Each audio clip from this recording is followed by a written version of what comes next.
there were a few whispers looking at ODIs saying that, look, the next year T20 World Cup is coming and our ODI is meaningless. But nonetheless, you've got to say it's a bona fide format, it's a World Cup year. And if you've got to look at 2019 in review, India will be delighted to finish off with a win. With maybe the middle of the year wasn't that memorable. Yeah, just sort of scrub out June and July.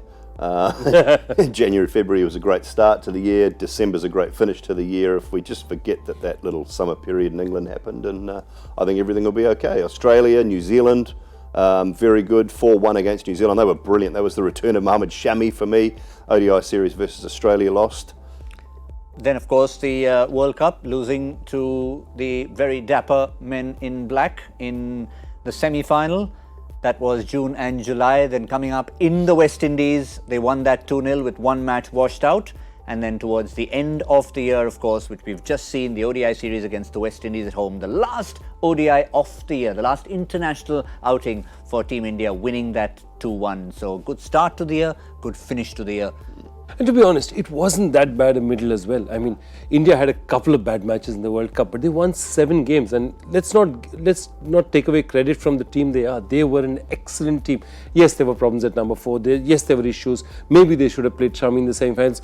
Put all that aside, it's a class 1 side. It's a great competitive side that goes out there and plays really good cricket and entertaining cricket. So let's not take away from even that part. I think India is an excellent team, and they've just shown it.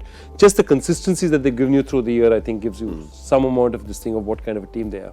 I think the reason, Simon, that we're even saying that is because you've set such high standards already, because of the expectation, winning in 2011, pretty decent in 2015 in conditions in Australia, and then with the expectation that high in 2019, a semi-final wasn't a bad result. Not a bad result at all. And I think if you look overall, I was trying to add that up, sort of 77, 78%, close to 80% win. So you're winning almost 8 out of 10 games as a team. I mean, geez, any country would take that. Yeah. It's just that the standard is so high and the bar is set so high that we tend to analyse and look for reasons for the losses rather than, at times, and this is something I think that is not done enough, just credit to the opposition. They're allowed to play well. The opposition are allowed to play okay. You don't have to be, you're not going to be the best day in, day out. You can't. It's nigh on impossible. Someone's going to knock you off your pedestal at some stage, and we saw that with that one performance from the West Indies in Chennai. They're allowed to play well.